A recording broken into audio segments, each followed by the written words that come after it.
Oh, welcome back, my gardening friends, to the jobs for March on our allotments and growing spaces. Well, what am I going to be up to? Well, these onions will replace the ones that have really been hit hard by those really cold spells that we had here in the UK, especially in the Midlands. So I've got to get those planted this month.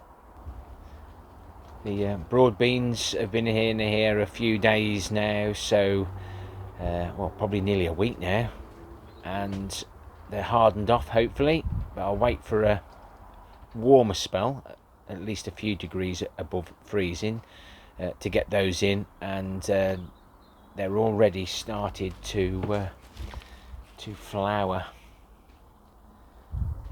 so must get those in, and hopefully they'll beat the black fly. The other ones all died off over the winter. We'll try and plant them early to beat the black fly, but whether I will or not will be another thing. These weren't hit by the black fly like the my other broad beans, so we'll see how they do. I need to finish the windows. I've got the battens to put on the other side.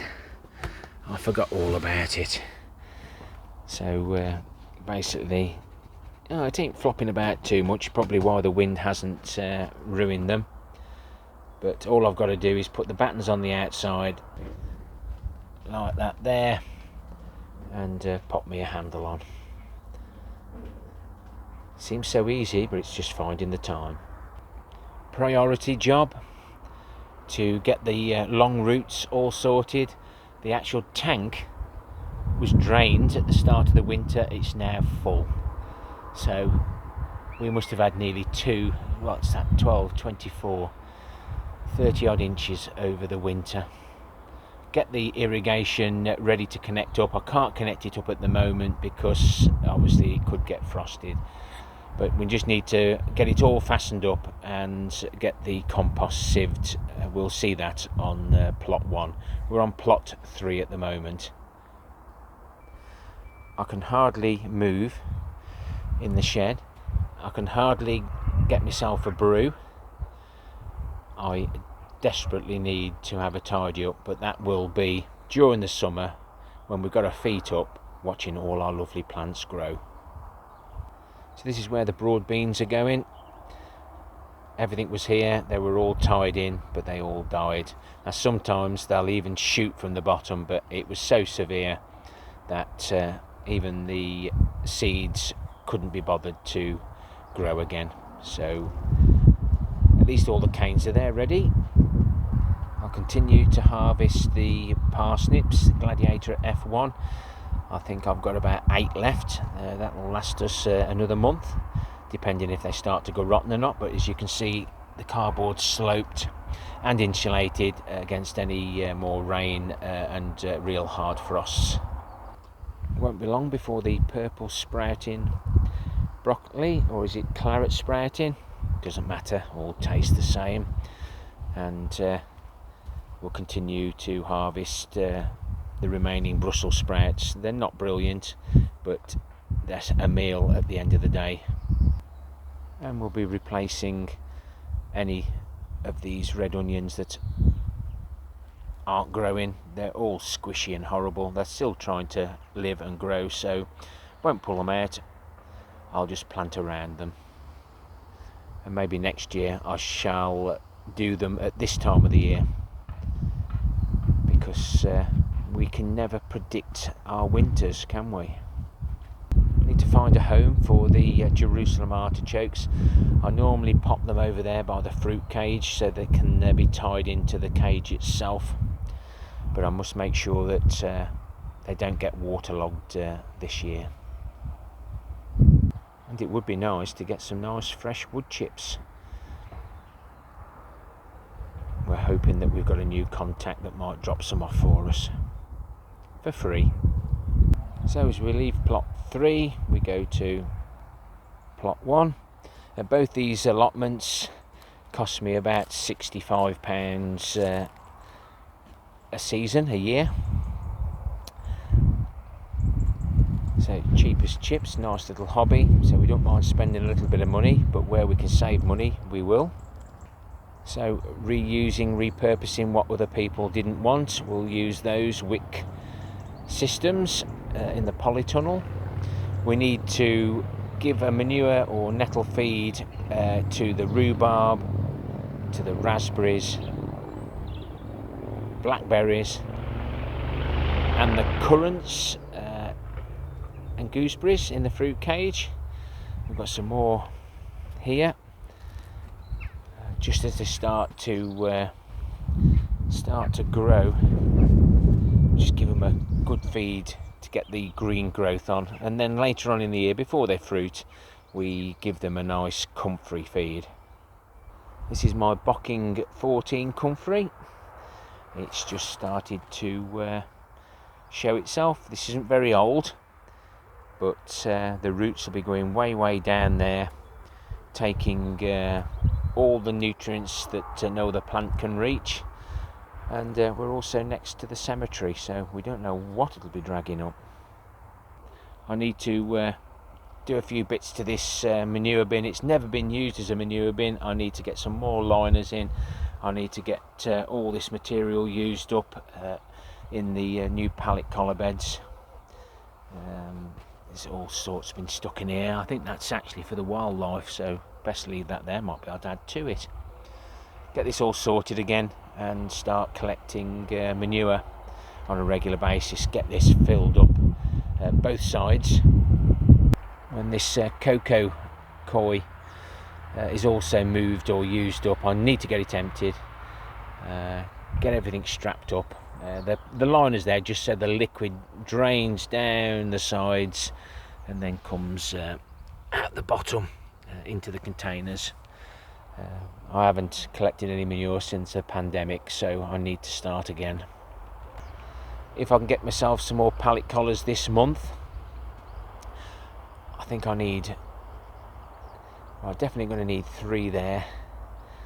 If I can get myself another 6 from my contact, then I'll be a happy bunny.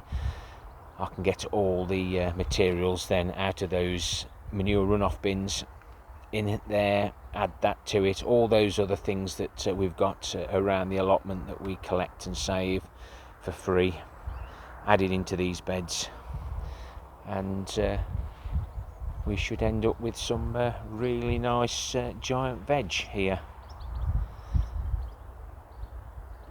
So with the long roots for Malvern Autumn Giant Vegetable Show, the world record holder keeps telling me to use a fire guard or a fine mesh to sieve the compost so that the roots don't get held up on their way down those gutterings you saw earlier. So I bought myself 3 bags of that. I bought 2 bags of Grow Organic because I haven't got the manure that I'd like. So that's about £8 a bag, so that's £16 I've spent. These bags there, I think they're about nearly £9 each. It's a little bit hard on the pocket sometimes, especially when you can collect all the materials I do, but I think I'll always buy the good stuff. I've also bought some specialised fertilisers for the giant veg as well. There's a new Facebook group come up looking at how Malvern did last year, and I came equal 7th. I think there was about 4 or 5 people in the 7th position, but that's rewarding to know that all my efforts have been recorded. It's probably about 1,200 litres, 1,200 litres of usable compost in here. That'll be added to all the other materials that I have, including the leaf mould rejects. This is what come out the trommel that didn't go through the actual mesh on the trommel. This is the soil that we've got from that area where the new pallet collars are. This will be added to my compost mixes. This is my other comfrey bed. This is some comfrey that I had give me.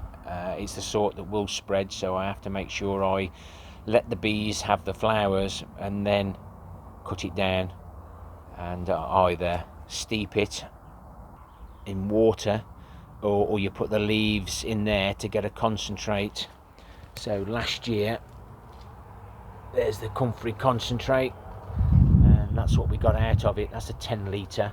So we've got about 8 litres of concentrate. That will be used at 1 to 20 or 1 to 40. And these are my barrels. That's the manure liquid that comes out the manure when it's stacked up, fresh manure, when it's put in those bins. There's the comfrey plant food that's steeped in water, and there's the nettle plant food that's also steeped in water. But it's all good, strong stuff, and it comes in very useful. Just saves a few pennies when you're trying to garden on a budget. I'm leaving that hinge there. That will remind me that I've got another hinge, broken hinge in the middle. I've just got to find another hinge that I've managed to save from something else and get that job done. Don't want that blowing off and doing any damage. And I need to get those bird boxes up. I had a few comments before when I said I'd found these.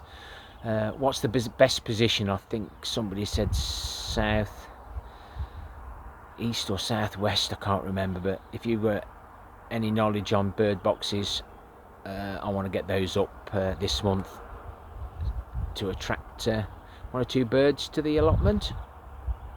In nest boxes, not where you don't want them and you can't touch them for several weeks. Everywhere seems to be a dumping ground. I've got the 39 litre cloth sacks that we picked up that had got the clay balls in. They're quite good sacks actually. Some more pallets there. I need to get access to the leaf mould in there so that I can keep adding the fish poo from home to act as an activator. But these panels are a lot better than the boards. I'm so glad that I've changed all this all around, and of course now we're collecting water, extra water, to fill more barrels. See, that's what annoys me. Yeah, I can see why the wife keeps saying to me, if I'm breathing, I'm annoying her. But there's the clay balls. Yes, if you want clay balls in your growing spaces, yeah, take those as well, but I don't want them. They just go in the bottom of those pallet collar beds to help with the aeration and water retention. But I just don't like them. But because I picked these bags up, I take ownership. You can't, when you're at a fly tip, if you pick it up, you've got to take it with you. Don't put it back down, else you could be done for fly tipping. Of course, in March is the main sowing part of the season, so we're all going to be busy doing that. I don't show sowing seeds or planting much. Mine is more of gardening on a budget, trying to help saving seeds, seed saving, anything like that. Maybe in the future when I retire, but you won't see me sowing and boring you to death sowing seeds. Please remember the thumbs up or a thumbs down before you leave today. Leave me a comment, and why not consider subscribing. And I appreciate everybody that watches my videos from the start to the end. Just helps with the YouTube and helps me buy a few things at the allotment. Happy gardening to you all.